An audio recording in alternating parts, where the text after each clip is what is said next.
кезекті жұп Жания Қарабатыр.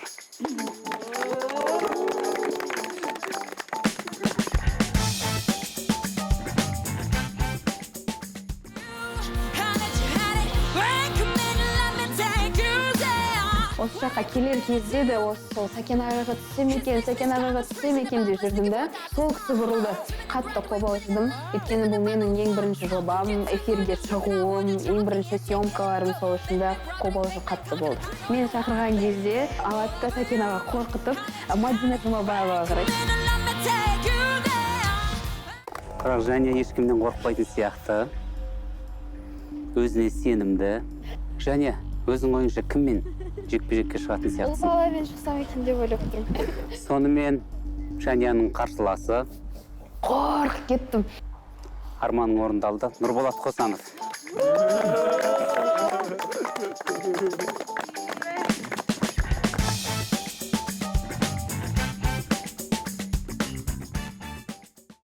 Көңіліңді жайлады жаңа.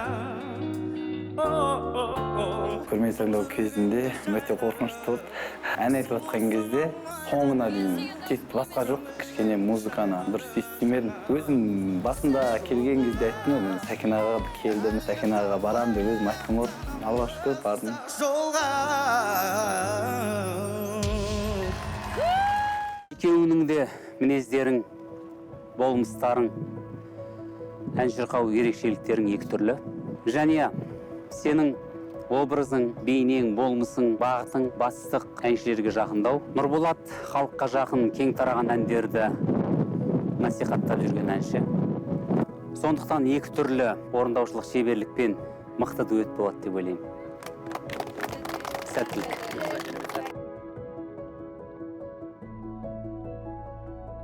Менің қарсыласым Жания. Ең алғаш көрген кезімде, мынау қыз ағылшынша бір стильде киініп алған екен. Шетелдің әншісі сияқты көремін да.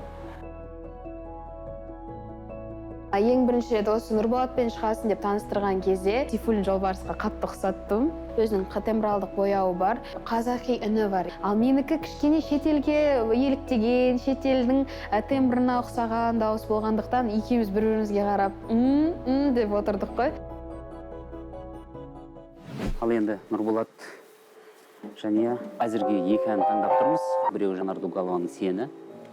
Бірақ бұл енді әрине қыздардың таңдамасына арналып жазылған түпнұсқада, бірақ сен енді төменгі нотамен айтуға тырысып көр. Қайырмада екінші дауысқа кетесің. Көрейік. Бізге екі ән берген болатын, соның ана тональность оған келмейді, бір тональность маған келмейді, екеуміз қырсығып қалғанбыз. Осы жерде ой атар. Көрдің бе? Ең тәтті жер осы жерде тұр да. Жанияның дайындық кезінде маған ұнамағаны қазақша акценттері бар екен да. Ол кісі де өзінікін жіберер емес, маған ұнамайды, мен айтпаймын деп отырады. Бұл енді әзірге екі әннің қайсысын таңдайтынымызды әлде талқылайтын боламыз. Екеуіне ән таңдау маған қиын болып жатыр. Жанияны қазақ әндерге бұрып көріп жатырмын. Нұрболат керісінше тек қана халыққа жақын, қазақи, лирикалық әндерді, баяу әндерді ғана жақсы көреді.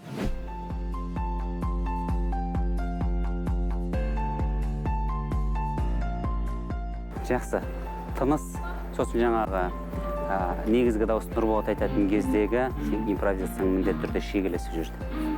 Вокализммен жалғастырып кетулерін бір-бірін қолдап толықтыру. Жақсы, сәттілік. Жақсы. Екеуінің алтын діңгегін табу, екеуін бір таразының басына теңестіру маған қиындыққа соқтырды. Екеуі де бір жерде шалыспасуы мүмкін. Екеуі де бірдей немесе керемет орындап шығуы мүмкін. Бұл жұмбақ. Мен нумерологиямен қарайтын болғасын, бүгін шығармашылыққа арналған күн екен деп көрдім. Сол үшін ол бір белгі деп ойлаймын. Өтем деп мақсат қойдым. Интуициям іште сезіп тұр, өтетін сияқты болып тұр. Жекпе-жек алаңында Жания Қарабатыр.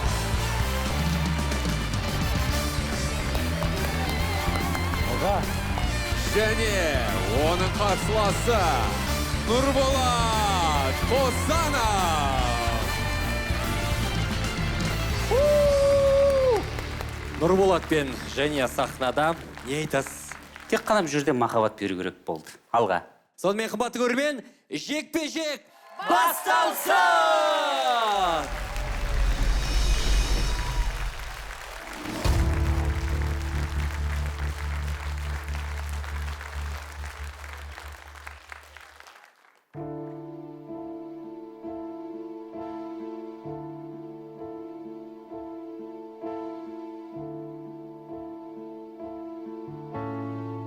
Sen gelirsin bir güne, mağan kımbat sığılır.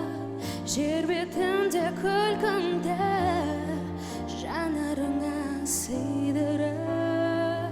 Tаңдар айлатқанда бәлкім түстік Ғажап ән, ғажап орындау. оттай жанға жақтарда құштарлықты кеш күні Sağınışım sengisiz, şala-şabı sürdürür. Kaydan kaçan belgisiz, sen gelirsin bir günde. Kaydan kaçan belgisiz, sen gelirsin bir günde. Sen gelirsin bir günde. Sensiz жалға жабықтым бақыт жүзін жасырып Қалың тыңдарман, бұл әннің сөзі жатқа білет мен ойымша. Қосылып шырқайық. Harmanғасы ғаламда, үміт адай қарады. Саған ғашық санамда, сәуле қалмай барады. Сағынышым сенгісіз, шала-шабы жүрдірір. Қайдан қашан белгісіз, Сен келерсің бір күні қайдан қашан белгісіз Сен келерсің бір күні Сен келерсің бір күні sen gelirsin bir günü.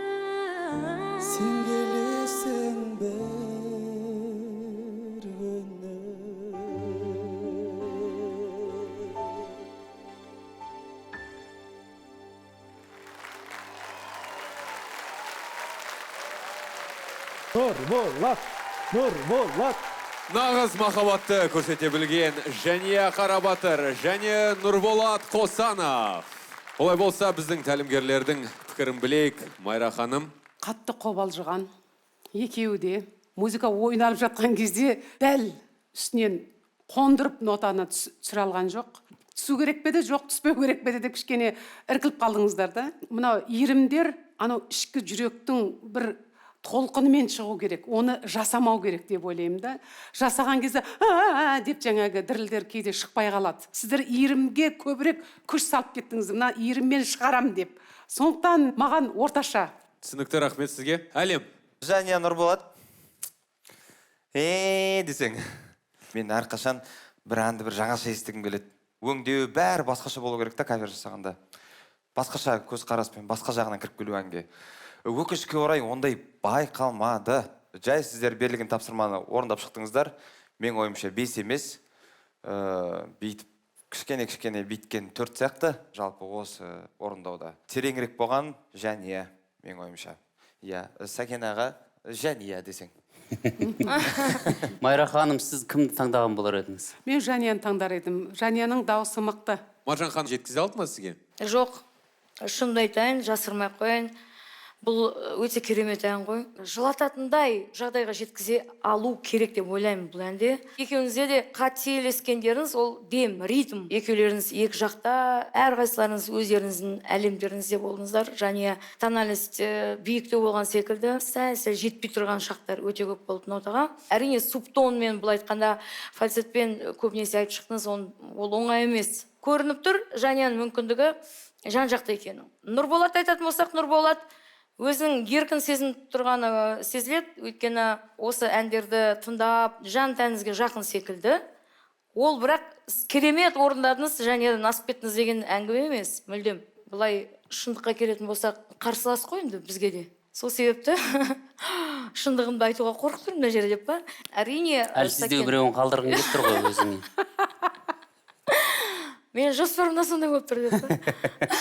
Сәкен мырза, өзіңіздің қорытынды сөзіңіз қандай болар екен? Нұрболат және байқаған болсаңыздар, мен ән біткен екен қол шапалақтаған жоқпын. 3 тәлімгердің де тырнақшаның ішіндегі 3 қарсыласыммен де мен екі қолымды көтеріп келсем, өте керемет диагноз қойды. Бүкіл күшті, қуатты, көңілді сол мелизматикаға салып кеттіңіздер. Ешқандай жүрек болған жоқ бұл жерде. Майра ханым өте дұрыс айтты. Қайырма кезінде 3-ші жолда терцияны алмаңдар деп мен бірнеше рет ескерттім. Ол жерде гармониялық тұрғыдан мүлдем келмейді. Немесе терциядан басқа жаққа кету керек. Музарттың түпнұсқасында біз бэк-вокалдармен сен келерсің деп қалдырдық. Сол жерде іздену керек еді. Өнер көрсетер алдындағы дайындық кезінде жақсы көрсеттіңдер өздеріңді. Және Нұрболат, сенің даусыңның күші, қуаты керемет болған. Тіпті сол аздық ететте біз сазын сол бендіне, әсіресе гитараның драйвын қаттырақ қосуды, кульминацияның, шарықтау шегінің керек екенін талап еткен болатынбыз. Бенд сіздерге қазақша айтқанда шайнап беріп тұр, соны жұта алмай қалдыңыздар, өкінішке орай. Импровизация жасап, тіпті әннің нәрін құртып жібердіңіздер екеуіңізде. Сонымен, Сәкен мырза, келесі айналымға кімді таңдайсыз? Нұрболаттың да, Жанияның да дауыс мүмкіндіктерін, орындаушылық шеберліктерін, потенциалдарын, қай жерге дейін шабатындарын білгендіктен, мен жобаны жалғастыруға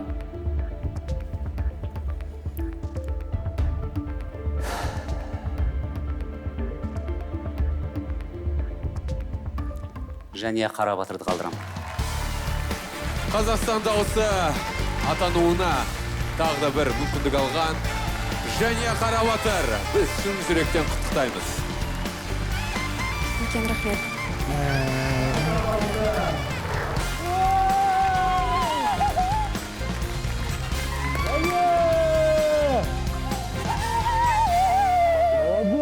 Арттарыңызға рахмет. Өкініп тұрғаным мына жобада өтпей қалғаным емес.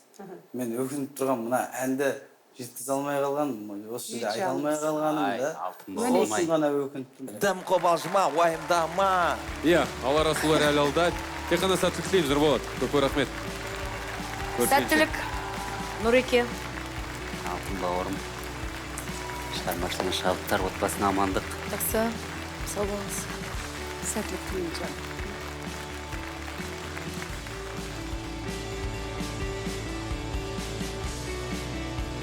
Нұрболат, келе ғой. Не болды, айтшы, не болды, не жетпеді? Қобалжу болды. Тәлімгерің әділ шешім қабылдады ма? Өзімді олай әлсіз деп санамаймын. Әрине жеңіске лайықтымын. Негізінде. Сен ойынша, сен жеңіске жеттің. Қалай болса да жеттім ғой. Рахмет, Нұрболат. Бәрі жақсы болады. Бұнымен тоқтап қалған. Иә, бұл тек қана бастауы ғой.